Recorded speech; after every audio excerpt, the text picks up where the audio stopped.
Zia, tu sai cosa significa rancurare? Certo, Cosa raccogliere. Sai dirmi come si dice lenzuola in Veneto? I soi, Beh, insomma, sei più preparata di chiunque altro. i soi. Però, se non siete preparati come mia zia, ci sarà un corso di Veneto tenuto a Villa Barbarigo di Noventa Vicentina da Veneto Segreto, zia, e l'Accademia della Buona Creanza. Saranno proprio loro a tenere le lezioni di Veneto. Il corso si terrà nei giorni 14, 21 e 28 ottobre e per iscrivervi dovete andare nel sito di Veneto Segreto www.venetosegreto.com. Aspetta che ti trucco. Vediamo.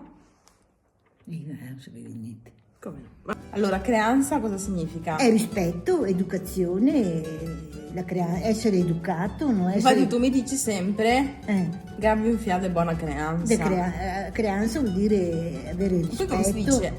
Ah, Gabbi.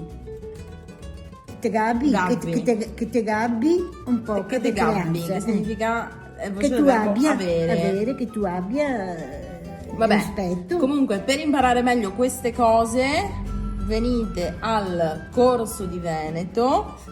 Zia, te invece non farai il corso perché ti daranno la laurea ad honorem. Mamma cara, troppo onore. Eh sì, perché tu sei una grande esperta di Veneto. Beh, ormai. grande esperta, insomma. Sei dottoressa anche tu. Ho vissuto qua nella bassa padovana, più bassa di sto Veneto qua, non vedi? Vero? Beh, oddio, a Rovigo. Beh, anche Rovigo, sì. Vabbè, comunque, per chi volesse, le iscrizioni sono aperte e niente, noi vi aspettiamo. L'ultima sera ci sarà anche la zia per ricevere questo premio. E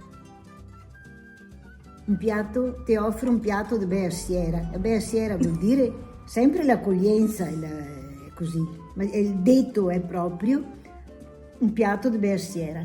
ciao, un saluto Ciao a tutti dalla dottoressa e dalla zia e Laura. dalla zia Lauretta. Un bacio a tutti e ci vedremo quando Dio vorrà. Quando Dio vorrà. Quando Dio vorrà. Ciao!